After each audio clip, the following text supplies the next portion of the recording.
Christ died for our freedom, and he did not do it to take us back into captivity. So the minute you decide that you want to be a Christian, then be willing to make that decision daily in every detail of your life.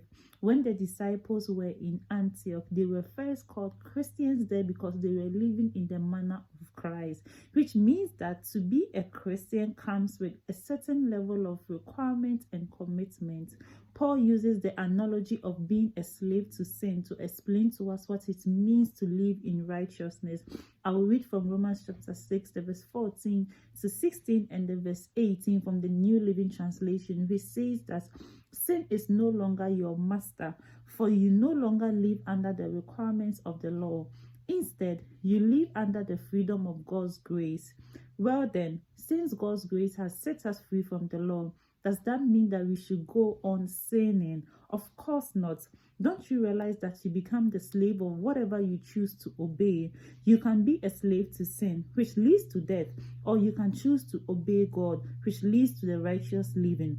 Now you are free from your slavery to sin. You have become slaves to righteous living. The decision is ours, and the way of Christ is righteousness. So if you choose that you want to walk in the identity of a Christian, of a Christ-like person, then that means that you have to commit yourself to the ways of righteousness. He breaks down further in Romans chapter 12 to help us understand what it really means to be a Christian, the practical way to be a Christian. And then he goes on to say, don't just want, reading from Romans chapter 12, verse 9 to 19, he said, don't just pretend to love others, really love them. Hate what is wrong, hold tightly to what is good. Love each other with genuine affection and take delight in honoring each other.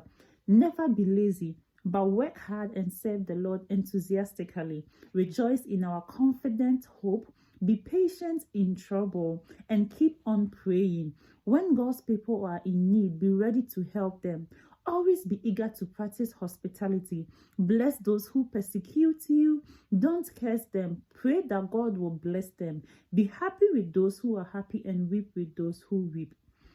Live in harmony with each other. Don't be too proud to enjoy the company of ordinary people. And don't think you know it all. Never pay back evil with more evil. Do things in such a way that everyone can see you are honorable. Do all that you can to live in peace with everyone.